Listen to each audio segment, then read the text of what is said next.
मीनू मौसी अनाज लाने के लिए घर से बाहर निकल पड़ी थी। तभी उन्हें नदी के किनारे मुन्ना और उसका परिवार दिखाई दिया।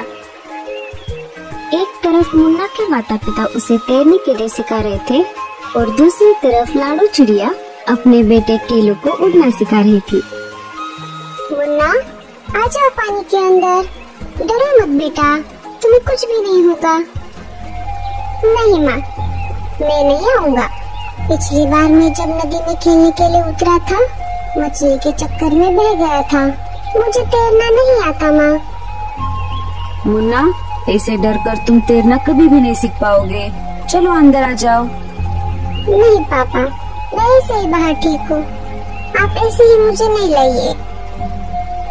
मुन्ना पानी से बहुत डरता था, इस वजह से वो आज तक तैरना नहीं सीख पाया। उसके माता पिता ने उसे तैरना सिखाने की बहुत कोशिश की, लेकिन वो असफल रहे। टीलू बेटा, चलो अब मैं तुम्हें उड़ना सिखाती हूँ। टीलू बहुत डर रहा था। माँ, मुझे ऊंचाई से बहुत डर लगता है, मुझे नहीं उड़ना, मैं ऐसे ही जमीन पर चल लूँगा। आप हो ना मेरे लिए, अगर मुझे कहीं पर जाना पड़ गया तो मैं आपकी पीठ पर बैठकर जाऊँगा। टीलू बेटा, माँ बाप जिंदगी भर साथ नहीं रहते, कभी ना कभी तो तुम्हें तुम्हारे खुद के पंखों से उड़ना होगा। टीलू उड़ने की बहुत कोशिश करता है, लेकिन वो असफल रहता है। मुन्ना पानी में तैर नहीं पा रहा था और टीलू हवा में उड़ नहीं पा रहा था। ये दोनों नजारे मीनू मौसी एक पास वाले पेड़ पर बैठकर देख रही थी। हाय रे, ये आजकल के बच्चे, क्या होगा इनका। मैं जब छोटी थी तब मेरी माँ ने मुझे घोंसले से नीचे फेंक दिया था और मैं एकदम फटाक से उड़ना सीख गई थी। अरे, इन दोनों के चक्कर में मैं जिस काम के लिए घर से बाहर निकली थी वो करना तो भूल ही गई। मीनू मौसी फिर से अनाज लाने के लिए निकल पड़ी। बेटा मुन्ना, हम अनाज लाने के लिए बाहर जा रहे हैं, तुम घर पर ही रहना, कहीं बाहर मत जाना, हमें थोड़ी देर लग सकती है। माँ, क्या मैं टीलू के घर चला जाऊँ? हम दोनों साथ में खेलेंगे, मैं अपना ख्याल रखूंगा माँ। प्लीज प्लीज मुझे जाने दो। ठीक है बेटा, चलो हम जाते जाते तुम्हें टीलू के घर छोड़ देंगे।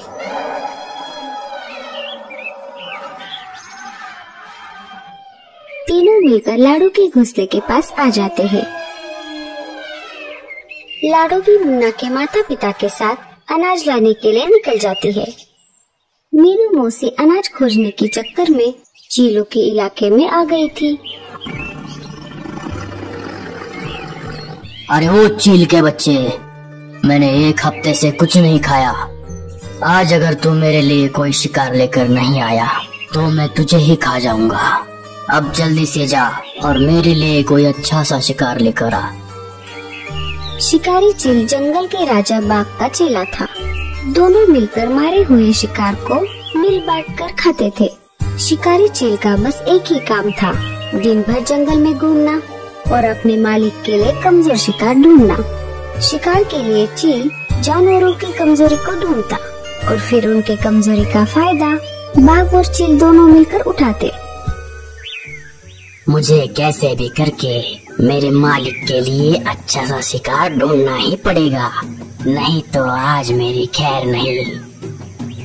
तभी शिकारी चील को मीनू मौसी आगे से आते हुए दिखाई दी।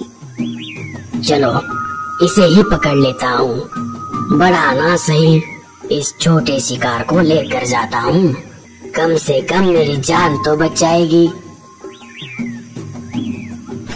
चील मीनू मौसी को अपने पंजों में पकड़ लेता है और सीधा अपने मालिक के पास लेकर आता है। अरे ओ चील के बच्चे, ये कैसे शिकार उठा के लाया हो तुम? मैंने तुम्हें बड़ा शिकार लाने को कहा था। मालिक, थोड़ी देर के लिए आप इसे खा लो, मैं फिर से जाकर कोई बड़ा सा शिकार लेकर आता हूँ। ठीक है, मैं इसे खा लेता हूँ, लेकिन तुम वापस आते समय कोई बड़ा शिकार लेकर आना और जल्दी, वरना आज तेरी खैर नहीं। मीनू मौसी उन दोनों की बातें सुन रही थी। तभी मीनू मौसी के दिमाग में एक आइडिया आ जाती है। हाथी का बच्चा कैसा रहेगा और इस चपड़गंजू चील के लिए एक चिड़िया का बच्चा।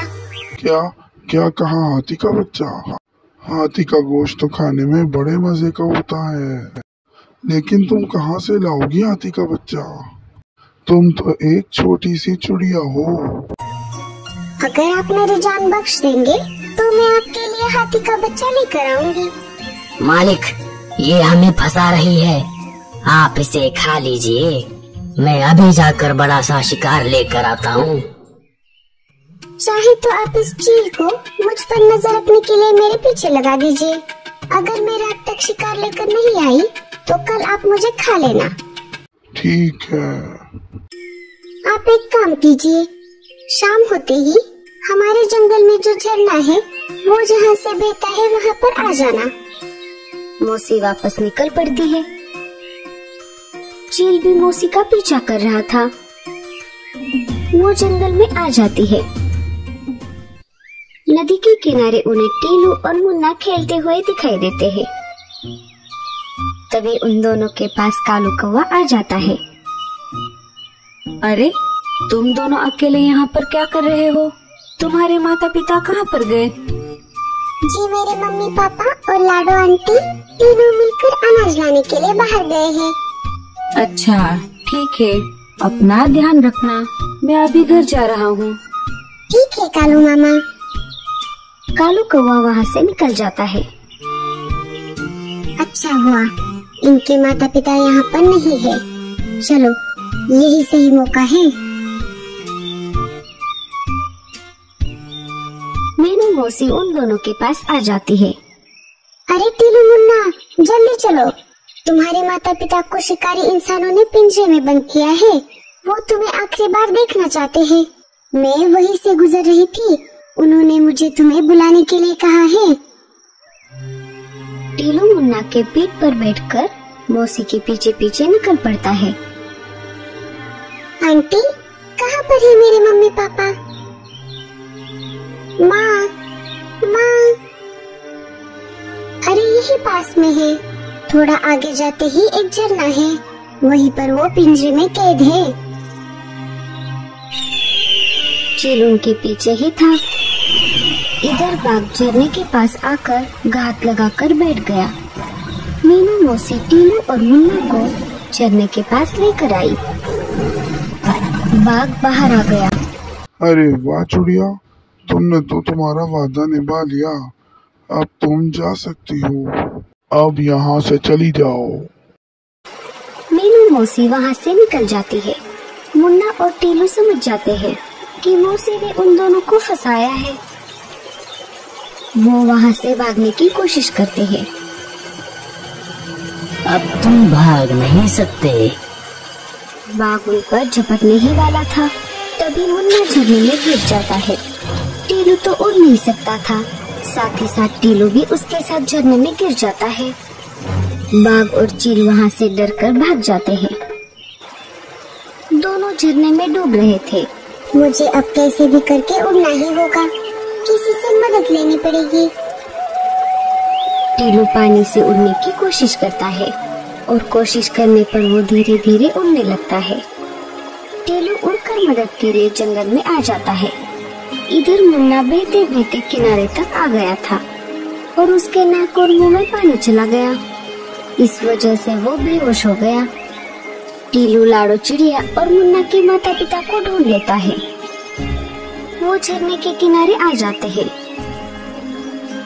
मुन्ना के पिता उसके मुंह से पानी निकालते हैं। वो होश में आ जाता है। दोनों सारी घटना अपने माँ बाप को बताते हैं। ये सारी बातें राजा जी के कानों तक पहुँच जाती है। राजा जी मीनू मौसी और चील को जेल में डाल देते हैं। मुन्ना के पिता बाघ को ढूंढकर उसकी बहुत पिटाई करते हैं। कुछ दिन गुजर जाते हैं। कालू कौवा मुन्ना को तैरना और टीलू को उड़ना सिखा देता है। कैसी लगी आपको हमारी ये कहानी? हमें कमेंट्स में जरूर बताना। और स्टोरी अच्छी लगे तो लाइक और शेयर जरूर करना।